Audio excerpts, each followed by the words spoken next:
What is up? What is up, guys? Matt and slight change of plans here. Matt with the extra T joining us tonight in Eric's place. He had some last minute stuff pop up and unfortunately can't make it. How you doing tonight, Matt? I'm doing fantastic. I feel like, six man over here coming off the bench, ready to chop up, anything really. Sounds like this is a super laid back show. So this is actually the first time you and I have talked face to face in person. So I'm really happy to be here and I can't thank you enough for having me. Yeah, I appreciate the last minute desire to even come on here and shoot the shit with me tonight and talk about it. I know you do a lot of stuff. You write a lot of content and articles, college football. What other do you write about? Any other sports? Where do you write? Like, where can people find your work? Oh yeah, man. It's I work primarily for Osmo and I do content for NFL, college football, college basketball, and some MMA in the off season. A lot of NFL draft stuff too, just in the off season. That's my main stuff. College football first, college basketball second, and NFL. Walter, settle down there, buddy. Settle down. Eric had some personal stuff pop up and couldn't join us tonight, so you know exactly who Matt is. Don't pretend like you don't. You're always posting his links in the college football chat. Walter, what's up? Oh, let's see. Where do we get started? Are you a drinker by any means? Oh, so I follow your whiskey posts closely. I'm more of a beer guy, so I had a buddy roll through town last week, and he brought me this. It's a lager. We're gonna see what this is. I live in Wisconsin, so we have a very strong drinking culture here. So I'm gonna crack this and see what we're dealing with. What are you drinking over there? I got so I posted a picture of the Stag Junior earlier tonight and or earlier today. Found this out there in the wild today and there in the wild. Open. Yeah. The wild of Total Wine. Holy smokes, this beer is so full, dude. I was gonna ask you, so you're from Wisconsin area. I had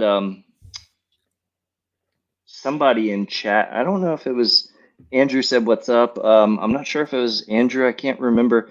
I only know people by their Slack usernames, not their real names. Oh no, there's Womble. Yep, Womble sent me a nice little care package from Treehouse Brewery. I don't know if you've had any of their stuff. Where is Treehouse Brewing? So I'm located in Milwaukee. I don't think it's nearby here. I think this beer's good.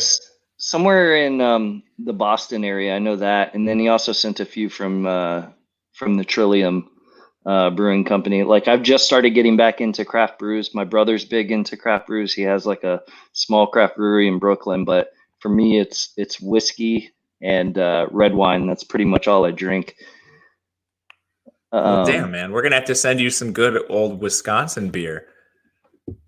What is good old Wisconsin beer? What does that even mean? There's this popular beer called Spotted Cow here that you can only buy in Wisconsin. I don't mean if it's a great like novelty beer if you're not from here, but based on your drinking preferences, I think it might be a little tame for you.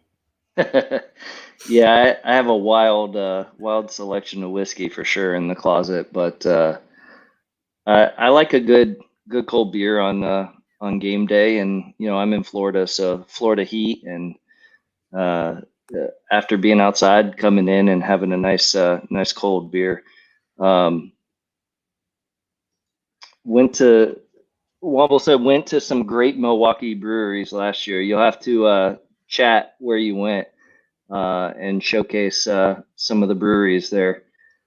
Let's see. Let's jump into it a little bit tonight and go over it. So, like, for those of you that don't know, we recently launched some college football tools, and they're similar to NFL, except they don't have some of the detail that the NFL tools have, such as air yards information, and that's just simply because where we get the information and the data from, they don't track that in the play-by-play. So we're limited to the information that we can get from the play-by-play.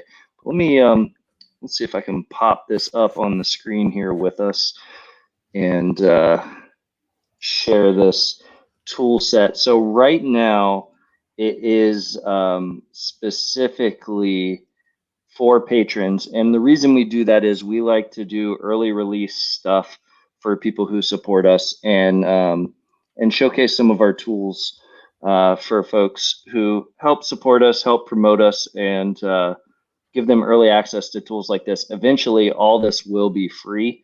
And then additional things like the conditional formatting, exporting, and then being able to toggle columns on and off, those will always remain features for paid supporters. But you write about college football weekly and on a regular basis. Like, what's your mindset when you're going into a slate? Like, what are you looking for? Like, what kind of information are you trying to break down on it? Are you looking at the overall slate? Are you going game by game then overall? Like, what kind of process do you take when you're writing your content?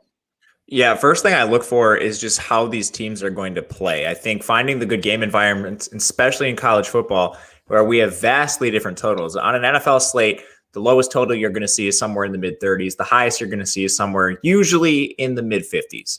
And most of the time it's falling in between that, somewhere in the mid 40s to upper 40s. In college football, we have wide ranging totals. Sometimes they're up in the high 70s, mid 70s, like a couple that we're going to see tomorrow. Then you have games at the same time that are in the low 40s. So trying to identify the teams that are playing fast, the teams that are running a lot of plays and running a lot of pass plays in particular, where we can really exploit the stacks. That's where I'm starting. From there, it's looking into individual usage for the individual teams. Gotcha. So something, and I never hear enough about it, how I don't provide any value and I come in last minute and try and snipe some plays from Slack. And I'm sure the jokes will come up tonight. And I made the joke last week that talking about college football on a Friday night seemed weird for me because it was like 12 hours too early. But, looking at this information, jumping in there, I've always went the approach of, quarterbacks with rushing upside, and then using that super flex for the dual quarterback threat. Do you always use two quarterbacks, or is it most of the time, or what's your process there? On a main slate, I think you have to use two quarterbacks. The only time I'm not using two is if it's a small slate, like something we see tonight. We have two games tonight. We have great quarterbacks, so there's no reason you're getting away from it. Like last night, for example, we had a team that used two quarterbacks. Then it wasn't a hot hand approach. They literally just split it 50-50. If that's the case, I might get away from it. But on a main slate, I ran a study last year, looked at all the winning lineups, and then just lineups that finished in the top 10 of the various tournament structures on DraftKings. It was like, I can't remember the exact figure, like 98% of the winning lineups used a quarterback in the flex, but only just above 50 of the entire field was employing that strategy, which you can see the clear edge in those numbers. If there's a strategy where you can get 98% of the winning lineups using this, but only 50% of the field, roughly, I mean, that's a huge edge. I'm not sure what the numbers are so far this year. I'm sure it's gotten a little bit sharper, but that's still a massive, massive edge. Yeah, I feel like, John in the chat said two QBs all the time. And I think to that extent, it's like, no need to get cute when the rest of the field hasn't caught on yet. And so like I think we're starting to see, for example, in NFL, people are catching on to the trends and what to look for. And college football is still relatively new. Still, there's not really a whole lot of tool sets out there to find easy data. You produce a sheet. Our Slack has like a crowdsourced Google sheet, and we're working on these college football tools where you can easily, filter down to a team. So like, for example, UCF versus Memphis is probably going to be very popular Saturday just because of the totals. But our goal with the tool is to allow you to, easily research a team and see like, okay, here's all the UCF target data. I can easily view this information. If I want to go over to the rushing tab, I can do the same thing here. And we have an update actually coming out that's going to speed this up. And what it does is we found we were missing teams because the non-FBS teams, if a team played them, the plays weren't being imported because it was just ignoring the non-FBS teams. But we have that going in, and there's going to be a little tab where you can select all teams, just FBS teams, non-FBS, just to see that kind of stuff. But the goal with our tools has always been like, let's give people the data really quick at their fingertips from, Wowie, MLB, NFL, all those tools. Like, it's not just giving them the information, it's making it like very quick and easy to use. And so if there's stats in here you don't care about, you can turn them off. You can also export all of this to Excel. So like if you're one of those guys that likes to build your own models or build your own sheets and just look at information in a certain way that we're not necessarily going to build a UI for, we've given the ability to easily export that on a per use. So like when you click here, you can easily say like, just give me this current view. Like I only want UCF, or you can say, give me everything. And so the current view is whatever you have filtered here. So you can like filter down to see everything. We're working behind the scenes to pull in slate information so you can only see players that are on the slate, all that kind of stuff. Speaking of the two QBs, John says, is two QBs from the same game a good strat? So I know Eric loves the game stacking strategy in NFL and just in general, the general the general strategy of game stacking. So I don't know, like from a college football standpoint, how do you view two QBs from the same game? Yeah, I think it's completely fine. I don't really have anything against it. I'm not actively trying to force it, but oftentimes we'll see ownership coalesce around these single games. So sometimes I'll get away from it in that spot. But if we literally just have like 170-point game on the slate, I'm more than willing to just eat those two quarterbacks if that's what it comes down to. So yeah, I'm not actively trying to force it, but I will get some of it. That makes sense. Right on. So James James is our most valued member in Slack, and he likes to welcome all the patrons to the best free paid sports site every time someone supports us. And he probably sees this as a sales pitch, but yeah, he actually exactly said that right here. So, but yeah, so we're just shooting the shit. You guys can change the direction, like throw some questions at us. We don't have to go over a specific thing at all. We're just talking college football. I don't know. I think we were talking before we jumped on about the whole. I can't even remember his first name. The Coates debacle last night for the showdown slate. Like I think he was like 60% owned in most contests, wasn't he? Yeah, if not more. So like, what do you do to stay? What do you do to like find that news? Like, who are you following, and what are you doing to get those alerts so that way you can last night Twitter was make broke. Good decisions. Yeah, so last night Twitter was broken.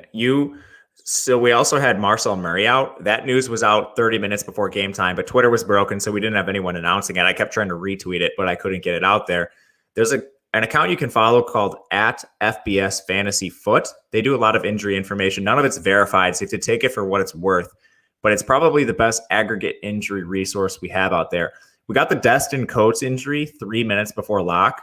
So for me, I was running a ton of lineups. So I was in my CSV, built a new optimal like as quickly as I could. And by that time, it was 6:29. I'm in Central Time, of course. Try to upload it. Error. There's no chance to fix it. Locked with Coates. Bad night. Yeah. So like I think I mentioned to you I was building garage shelves, organizing the garage, and then I came back to my phone. I don't know that I saw somebody posted in our college football Slack about the Coates injury, but I don't know that I would have been able to change it in time anyways, because like even if I would have saw it, like if you're saying it came out 3 minutes prior, I don't know that I would have caught. I don't think I would. No wonder he was 58%, but it was just crazy to see, like, even though obviously not having him, you had a huge edge in cashing because that just meant you had a player who was on the field. So like you were able to pivot to one of the higher priced players that wasn't Coates. So like automatically you were most likely to cash in those environments. But I think that's one of the downsides to college football is the reporting of information. It's just sometimes it's literally waiting for somebody to say, don't see this guy warming up on the field. And to me, that is just like, I couldn't imagine playing 150 lineups in college football or mass multi-entering like college football lineups with that type of news reporting. Because even with like NFL and professional sports and stuff, like sometimes even that is terrible reporting. What was it? Like the Tyrod Taylor like got his chest punctured by Oh the my team God. doctor like last second, and all of a sudden wasn't in, and you're just like, wait, what happened? Like, how was this not reported until now? But I can't imagine on a regular basis playing high volume college football and multi entries where you just have to keep an eye on that kind of stuff. Oh man, it's fun though. Like everyone's playing under the same constraints.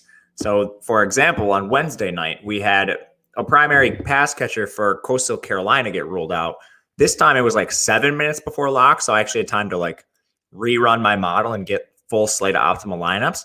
But his name is Isaiah Likely. He plays for Coastal Carolina. He ended up being like 28% owned. So it was a really profitable night for me. So there's like I just messed up my CSV. If I had gotten my optimal lineup in just correctly last night, which I did not, would have been a very profitable night for me. You just have to be on Twitter. This is not a sport where you can be sitting back, set your lineup 30 minutes before lock and sit and just go do whatever you want. You have to be on your computer refreshing Twitter up until the slate locks.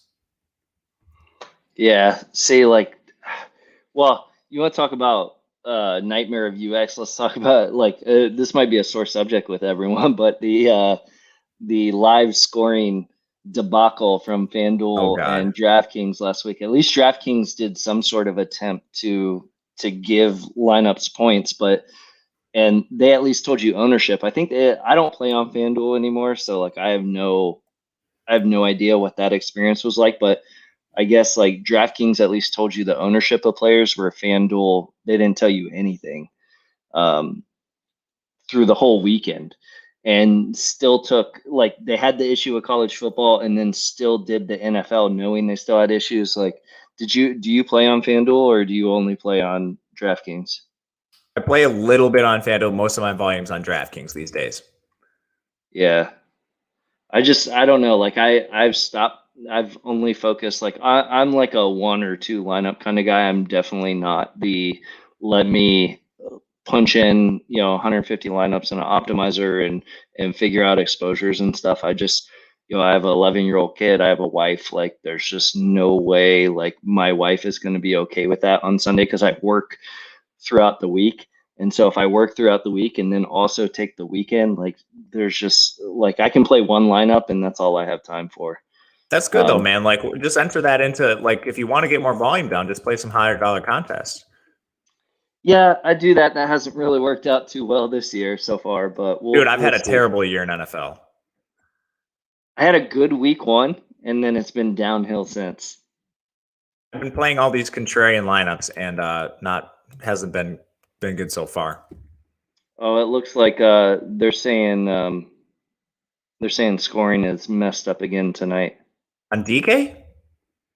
FanDuel. Yeah, Joel says DK live scoring isn't working for this BYU game, so I don't know what's happening. I didn't play the I was gonna enter the slate tonight, and then I didn't have time with everything that was going on today, so uh, it's probably a good thing. If there was a lineup notice 7 minutes prior to. That sucks. I mean, at least with BYU, we're not making any late swaps. Like it would be a bigger problem if this was the first game and we couldn't make late swaps. But I'm like you. I was busy earlier tonight, so I played very low volume tonight, which is very unlike me.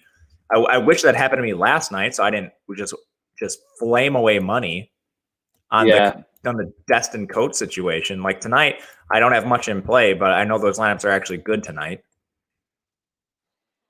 yeah. So as of right now, no scoring has been updated from BYU game. So I don't know. I'm still playing. Like I'm still gonna play regardless. yeah, I guess that's the question. Like, I mean, I feel like the casual player doesn't take advantage of late swaps anyways. So I think the bigger issue was like a lot of the people on FanDuel, for example, they were mad because they didn't know ownership. They didn't know like should they make pivots in the afternoon from NFL. I think before Empire 2 went on his like political spiral, there was some tweets in there like he was just absolutely furious, and rightfully so. That dude probably plays like hundreds of thousands of dollars a week on these sites. So like I'm He sure posted what he paid in rake last year to just what was FanDuel. I didn't see it. What was it? $8 million Good God, Justin Rake? just in rake. Man, like to be in a situation to even put that much money on the line is just absolutely crazy. So I could see why he would probably have pull to make FanDuel do something. Like most users have no pull in that situation to try to get it changed. But like he was like threatening lawsuits and shit. Like it was crazy. I don't know whatever came of that. I'm sure they like politely settled behind closed doors and they offered to give him back his money, but everyone else is probably screwed. And I hope they get this together. I do not know what the main issue is. I know they say it's a data provider issue. The only thing I'll come back. I think it was a Stats LLC issue. Like I don't know what happened exactly, but I know whoever their provider was just wasn't getting live results. It was supposed to be fixed on Tuesday. I read into it because I was just interested to see what happened, but I mean, shit happens. It's just whoever fucked that whole situation up is having a worse day than anyone else. Like I can tell you, like somebody probably lost their job over that. Yeah, I mean, hopefully it just doesn't happen. Yeah, I don't remember a time prior to this where that's ever happened. Me either. And we've been playing DFS for a while. Yeah, I mean, like it seems like I don't know if it was like they did an update and they just didn't do proper testing or something. Like, I mean, we're a small enough site where we can push it out, and if something fucks up, it's not the end of the world. We just try to work to fix it, but I couldn't imagine being like $1 billion company and not having backup plans or something like some sort of like failsafe when that happens. Dude, I don't know if you've been on Twitter. Like I'm seeing some people are DMing me about DeMonte Coxey opting out of the season. Have you seen this? No. They're not verified accounts, but Who? I've received 2 DMs now about DeMonte Coxey opting out.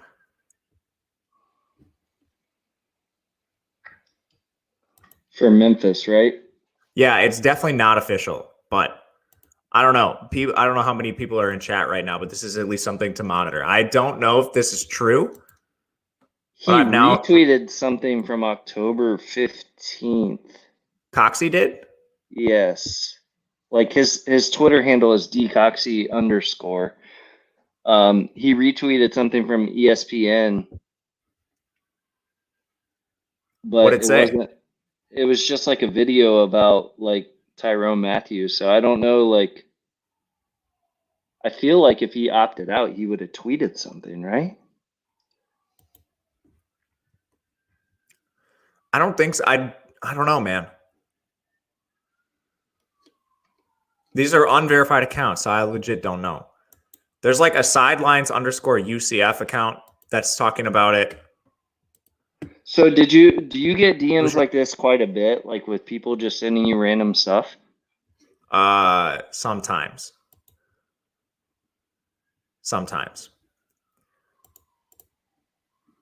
I know a couple people at some programs that I don't want to give away. Any information I get, I tweet out. Yeah, I see sidelines UCF. Is that what you're talking about? That's one of them. That's not the only one. But I don't know. I was wondering if you heard anything about this. This is literally the first time I'm seeing anything about DeMonte Coxey opting out. No, I'm definitely not like ear to the ground college football outside. So I live in Gainesville, so sometimes I hear rumblings on like Florida stuff, but I definitely don't have siege like sources that tell me stuff. So somebody tweeted. A lot of people are speculating on Twitter that he is. DeMonte Coxey facing UCF every game is personal, but this one is personal too. That was 3 days ago, so seems weird. I don't know like why he would opt out like randomly. I don't know. I'm gonna play him because he's so cheap. We'll know tomorrow if he opted. Like this game, we'll know if he opted out. See, Jaw knows I don't follow college football, and that's why he said, "Who does Coxey play for?" without looking at the sheet. And I take offense to that, Jaw. All right, so they play at 2:30. So if you play Coxey in your lineup, let's think about what pivots you can. Oh my God, they play the same time as Ole Miss, Arkansas. You can make such good pivots. I wouldn't worry about it too much. You can even pivot in the same game. Like Memphis is good receivers.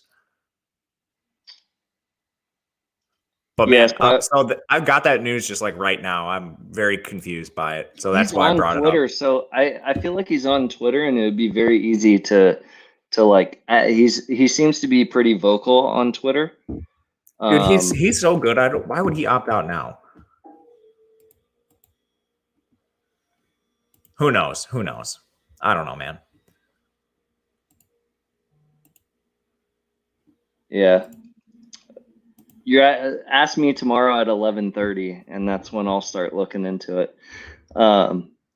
But so like, speaking of that game, it sounds like that was a game you were interested in, was the Memphis UCF game. If you were using, yeah. So if we just look at the slate, there's two games that have immense totals, and it's the Central Florida Memphis game that's totaled above 70. And this Mississippi Arkansas State also totaled above 70. We had a third game in LSU Florida, but it got scrapped because of COVID. So I think those are the main. Sorry, go ahead. I was gonna say because of Dan Mullen's wife kissing all the players. You said it, not me. Listen, I'm born and raised in Gainesville. I'm what the residents call an ACR, which is referred to as Alachua County resident, and that's what they call all the people who were born and raised here. They call them ACRs, and I am verified one of those. I've been here for 35 years, and I don't know if I'll ever leave because I just love it here. But that being said, I saw that article, I think it was like a year or two ago, and it is just weird to me. Like, I think some of the articles try to make it look like she's kissing him on the lips. She's kissing him on the cheek and stuff, and like it's just a very weird power dynamic. And if it were the other way around, we would have so much more. There would be so many more stories on it if Mullen was kissing the cheerleaders as they were going in. Like, it would just be a completely different story around it, and I don't think it's okay. Anyways, like that shit just like it's just a weird situation. Like, you see her like looking up at Felipe Franks like in previous seasons, and it's like, is this your child, or like is this your like lover? Like, what's going on here? Like, why are you that close to these players? Like, it just seemed really weird. I did not know this. You are more in the weeds with this Florida talk than I am. I had no idea Dan Mullen's wife was doing this stuff. She's been doing it for years. I don't know if she's doing it this year, but it would explain the COVID outbreak, like for Florida, if that's the case. But I mean, I don't know, man. Like, I love the Gators. I try to keep an open mind. Like, people around here, Tebow is like the savior, and it's like, yes, he was a great college quarterback. Like, I am very critical of Florida. I did not have a lot of faith of Florida going into the season, and then our offense was like spot on. Like that first week, I was like, I miss playing the first week Florida played. I was like, I'm mad I didn't play college football, because I would have been a homer and totally played Kyle Trask and Pitts, and like I could have probably raked that week, even though that was a really high scoring week. So I probably would have fucked it up with some other stupid shit in my lineup like I usually do. But their defense is just atrocious, and we saw that last week with A&M, and I think VIPIN in here is trying to. I guess he's an Aggies fan, but it is what it is.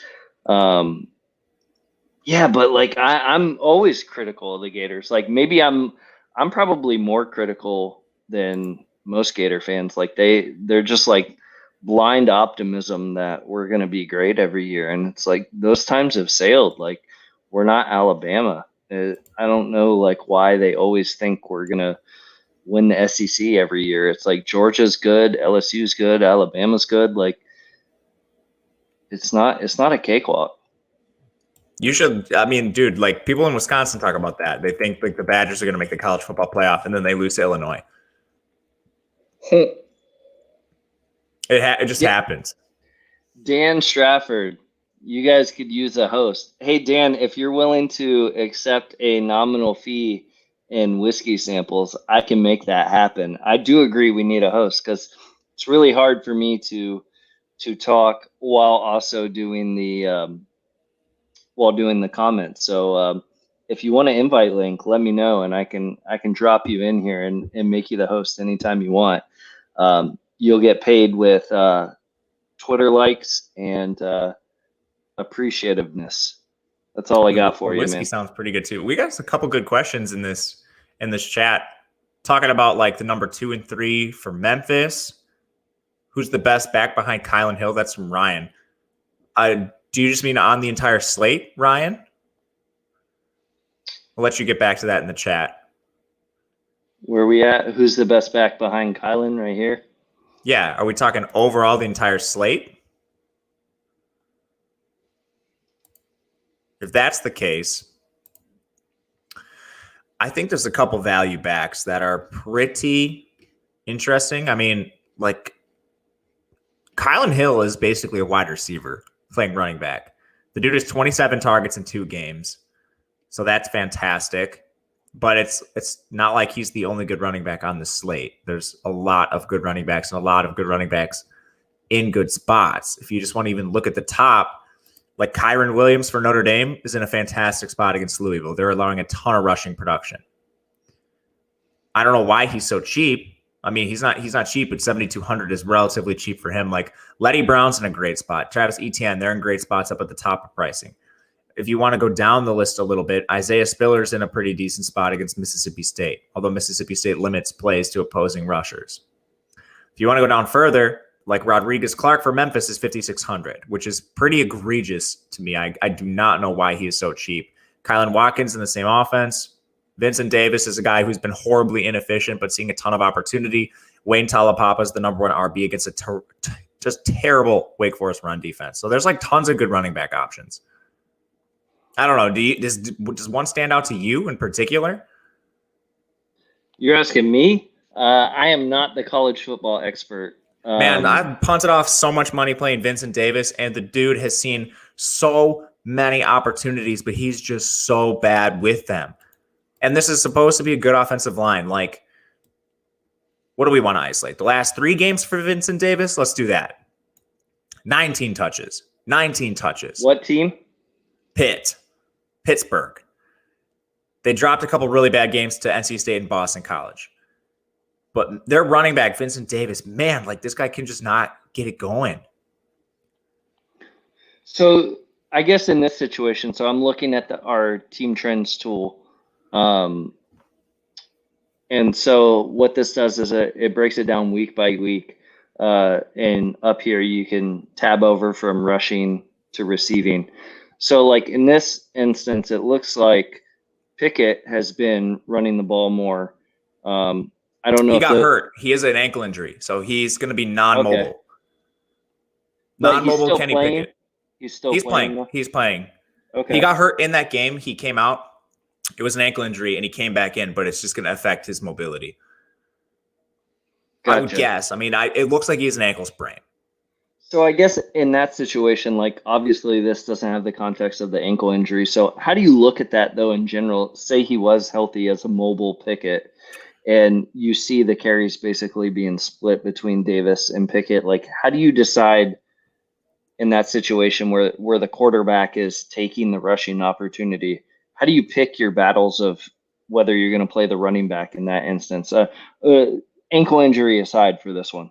Okay, so let's just talk about Pitt's offense as a whole. So this is where I like to start and then dig into situations like this, because it's not like NFL where there's a large negative correlation. There is a negative correlation between QB and RB, unless you have a pass catching running back like Kylan Hill or something like that. But Vincent Davis, Kenny Pickett, there's a negative correlation here because Vincent Davis is not an alpha receiver playing running back. So you are going to get a little bit of opportunity cost with a Kenny Pickett in your lineup just by having Vince, like Kenny Pickett running the ball can't be a carry Vincent Davis carries. However, Pitt is running so many offensive plays, 83 per game. Like you're seeing on your screen, these guys are going to have each around 15 touches a game. And with Vincent Davis in particular, that doesn't factor in any target volume he's seeing too. So you see Kenny Pickett like 14 carries, Vincent Davis 15 carries. If Vincent Davis adds in a couple of targets, well, now he's an 18 to 20 touch player. And Kenny Pickett still carried 15 times. There's just so much offensive opportunity for teams like Pitt. Yeah, it looks like, based on this team trends tool the past few weeks, like 5, 4, 5 for Davis at running back. So the targets are there for him to have that couple reception, 3, 4 reception upside. This is just targets. You can easily change this to receptions and see. So 3, 2, 3. So yeah, he's got that floor of 2 to 3 receptions a game with 15 carries, and arguably more if we're saying Pickett's. I don't know that he'll get, like, based on this, it doesn't look like even when Pickett's not running, they don't give him the ball too much more. They just spread it around to other people. So it looks like 15 to 18 attempts look to be where they get Vincent Davis involved, regardless of Pickett's rush opportunity. Out of all the running backs, you and I isolated on Vincent Davis, the one that's cost me more money than anyone the last 2 weeks outside of Destin Coates. Who do you guys like for cash running backs? I, of course, like Kyren Williams for Notre Dame, of course, but that's kind of forced upon me. I see Tommy. I lost so much money with Kyren like a week or two ago, whenever it was. Like, I think it Did you play him against USF? God, I can't remember what week it was. You probably did, because they beat the living piss out of USF, and Kyren Williams was out of the game at like halftime. It had to have been, dude. He had like 10 carries because they were just winning so badly. Yeah, I think that was what it was. Yeah, I think you ran a little bit bad in that game. Yeah, well, that wasn't my only bad decision, so I can't be mad at that. But so Walter said, "Is this going to be a CFB show?" It's whatever you guys want to talk about. Like, you guys are controlling the conversation here. Dan is right, though. We could use a host to help us like field the questions while I'm navigating the website and doing other stuff. How about I take the questions and you navigate the website? We do a little 1-2 here. Let's do it. All right. I'm gonna pour another 1-2 real quick though. All right. Yeah, I'm about halfway on this bad boy. I got some more too. This is a really good beer, by the way. Hacienda Brewing Company. Maybe I'll send you some of this. See, beer is probably a safer bet for these shows because like one beer is liable not to do too much. But when I'm pouring like 1 to 2 ounces of 130 proof whiskey, by like the end of my second glass, it's getting pretty lit. But we'll hold it down.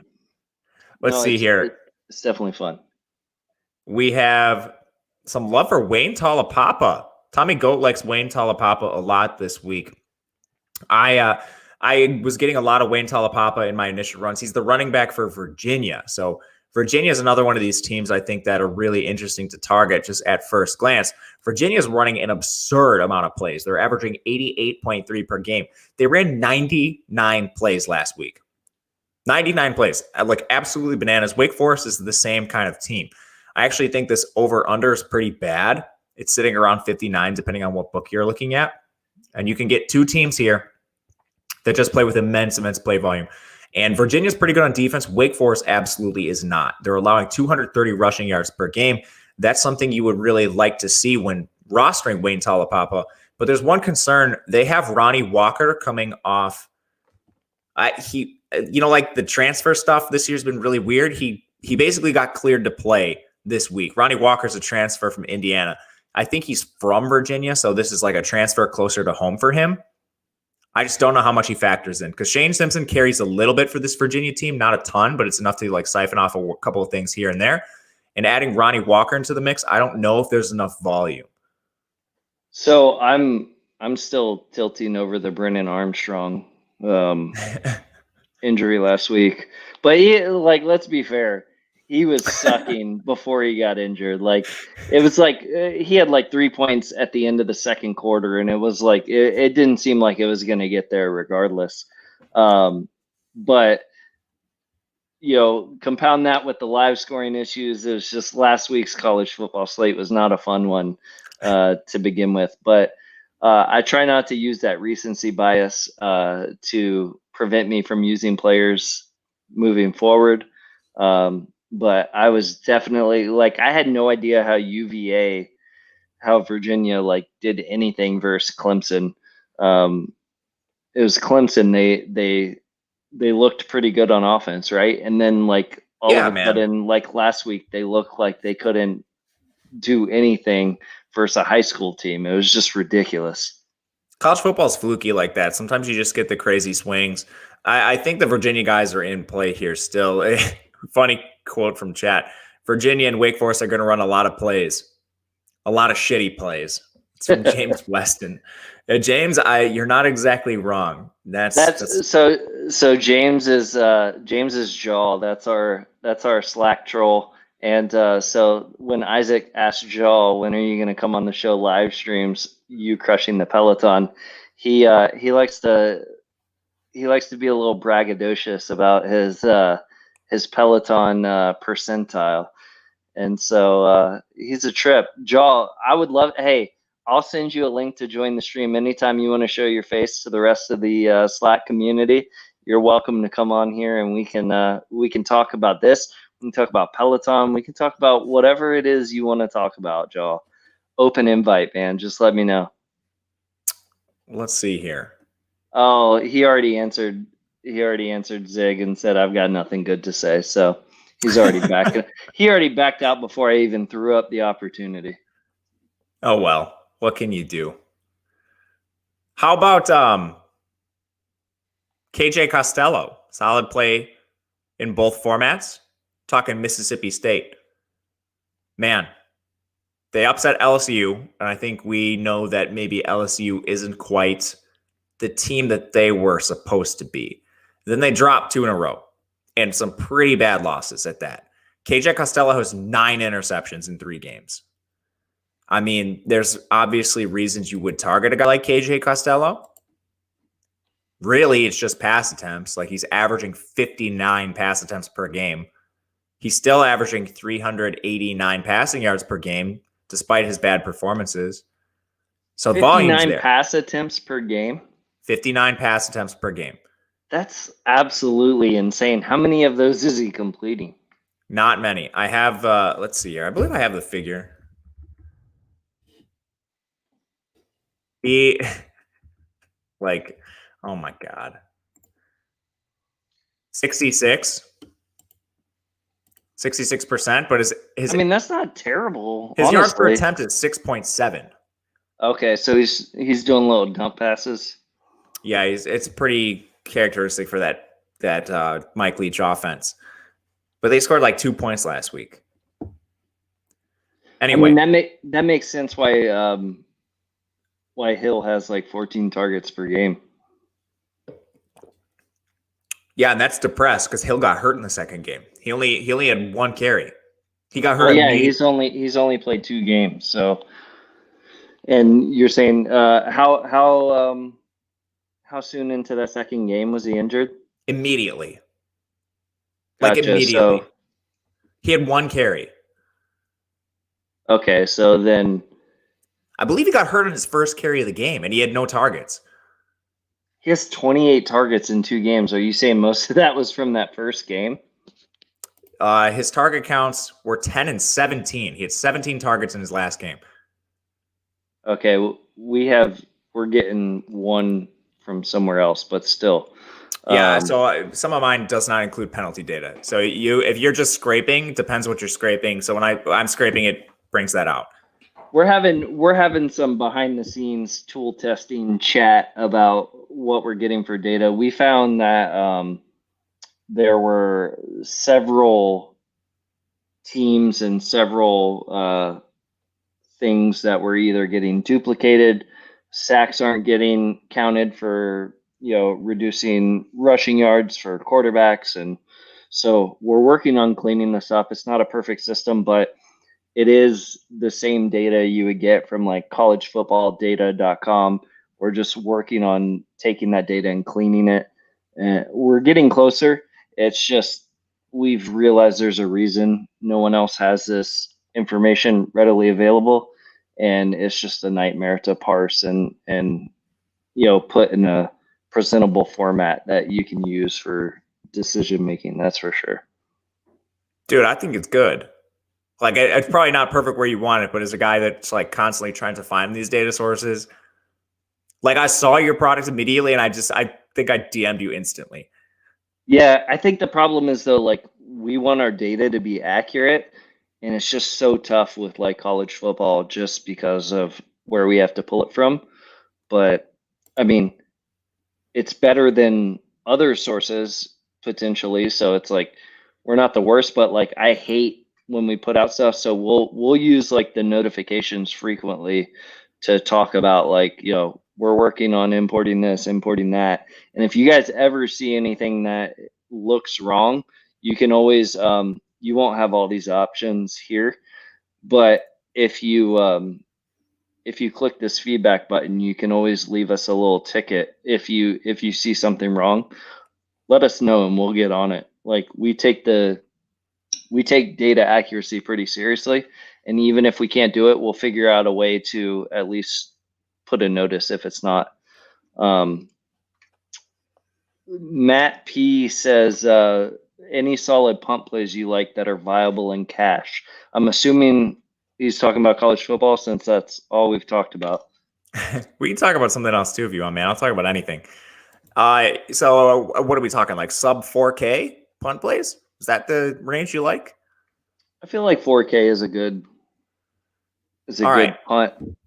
So I don't have any offhand, so I'm just going to be going through some data and talking about it. One that stands out right away is Tony Poljan. He's the tight end for Virginia, 3,900. So on DraftKings, sub 4K threshold. I think he's in play just because of how often Virginia throws. He has target counts of 6, 6, and 11. That might be a little different from you scraping just for the penalties and stuff. That it appears we're doing a little bit different. But Tony Poljan is a 6'7" transfer from Central Michigan, where he actually played quarterback.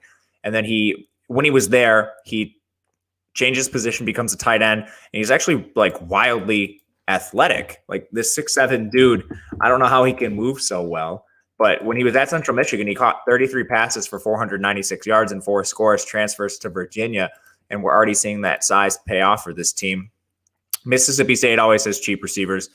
I think the main guy you should look to there is not sub 4K, but he's 4,400. Austin Williams, I think he's the number 2 receiver in that offense. As far as then, like some punts and some other teams, just going through like Memphis, you could look at Taj Washington. He's a guy that plays about 50% of the snaps for them.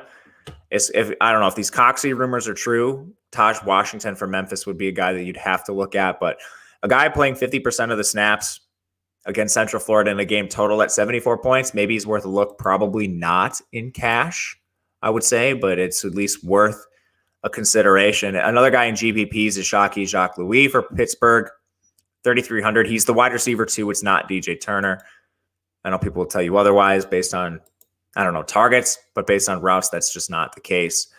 Outside of that, man, I don't think there's a ton. I think my favorite punt play is Tony Poljan, sub 4K. You're not getting the free value squares that we had in previous weeks.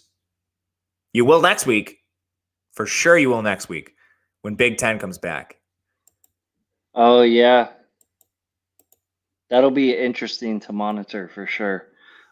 He followed up his question with 4.5K, but I think you went up to that range with the Poljan pick.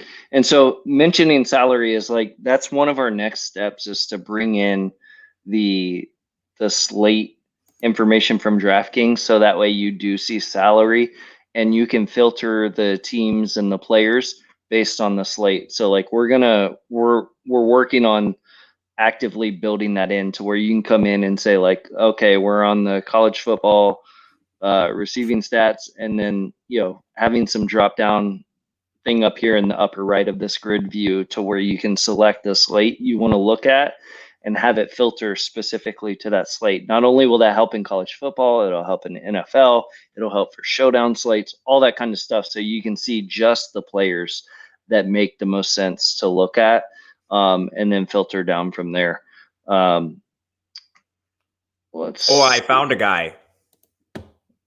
Yeah. I found a punt guy.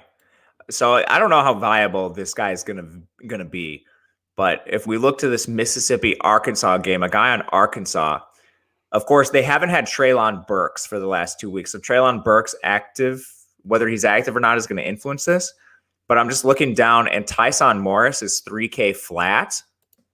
And let me see, his routes are ridiculous. He only had 2 targets, but he ran a route on 83% of dropbacks. Like that's a ton of opportunity available in a game that's going to be like the premier shootout game of the week. Like, okay, so here's the comparison that we can make. I think we know Mike Woods is either the wide receiver 1 or wide receiver 2. Treylon Burks is the wide receiver 1 when he's there. So who's the wide receiver 3? Devion Warren is running a route on 65% of dropbacks. Tyson Morris ran a route on 83%. So I see that Stout like touted quite a bit, like routes run on dropbacks, but like for wide receivers, what is the normal percentage for wide receivers to run a route on a dropback? Like for Arkansas? Well, just in general, like because like you would assume most receivers are running routes. They're the wide receiver, so you would assume most of them are running routes on a dropback. So like what percentage of wide receivers aren't running routes on dropbacks versus are? And so like is the normal percentage 75? So it's like 85% on dropbacks. Is that like a normal thing to see, or is that like really high? Like what are you Yeah, so seeing we're just isolating pass plays. Right. If we'll use this game for example, if Ole Miss just comes in and beats the bricks off Arkansas and they're playing a lot from ahead, I don't care who's on the field on the run plays. Don't care at all. I care who's on the field when they are passing.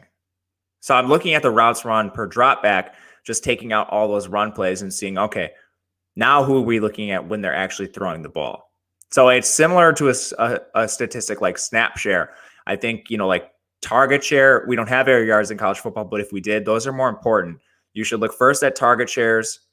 However, target share can be fluky, as can things like snap share. You can have guys like, I don't know, a good example is Chris Hogan from a couple of years ago where he was playing every single snap, but he's never getting targeted. He's literally doing wind sprints down the field. Could that be Tyson Morris? Sure.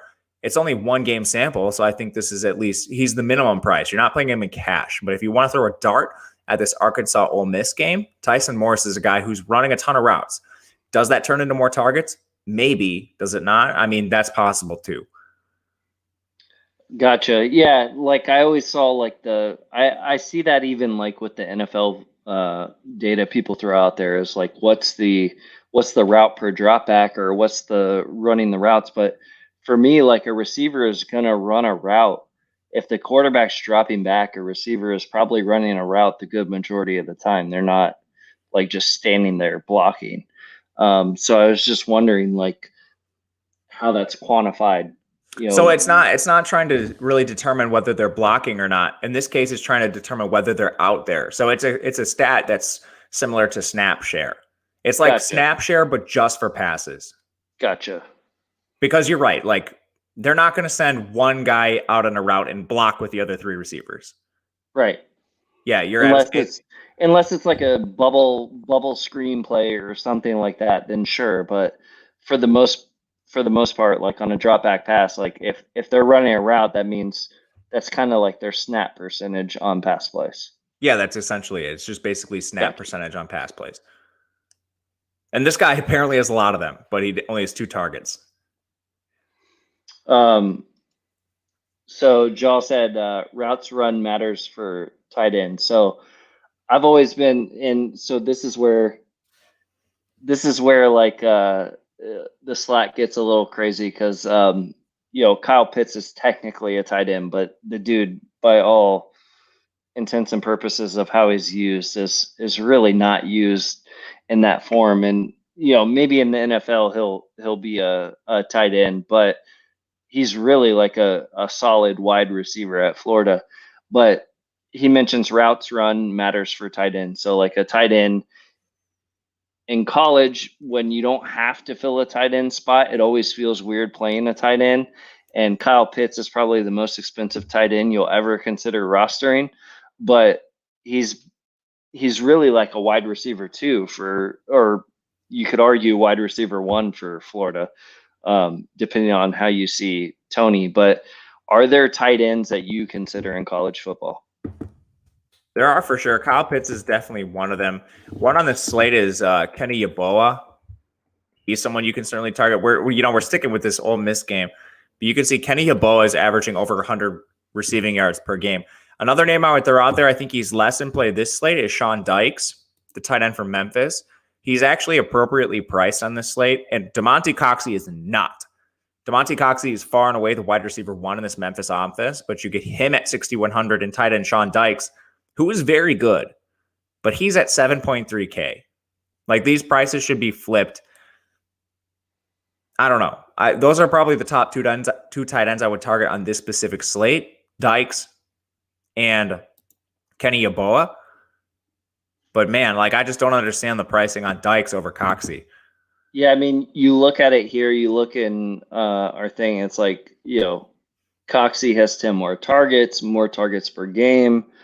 Red zone targets, fairly similar, limited sample size there, but I think it's just because of the amount of TDs that have turned in for Dykes. He's got some positive TDs going there, and Coxey should probably have more for his stats and opportunity.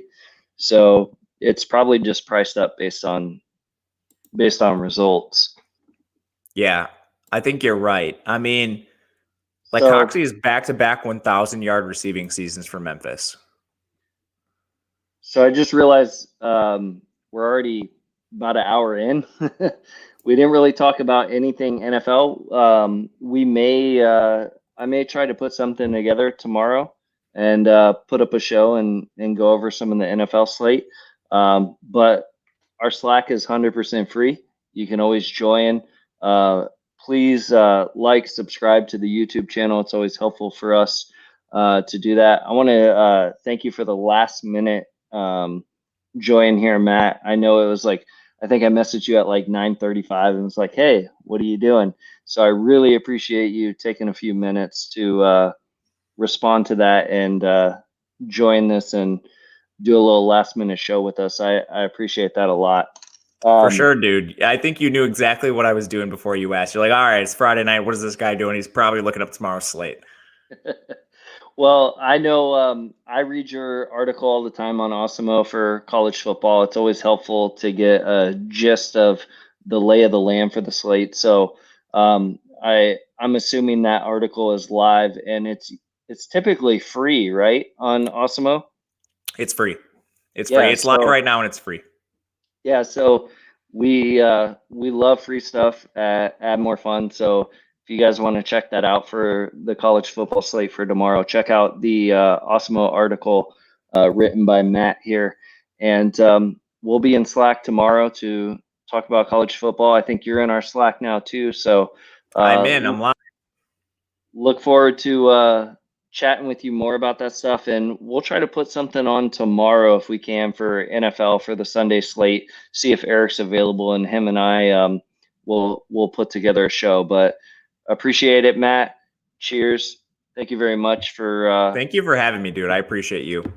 Yeah, no, I appreciate it for filling in last second. I know it's super last minute, so thanks again, and thank you guys. We'll be back again next Friday at the latest.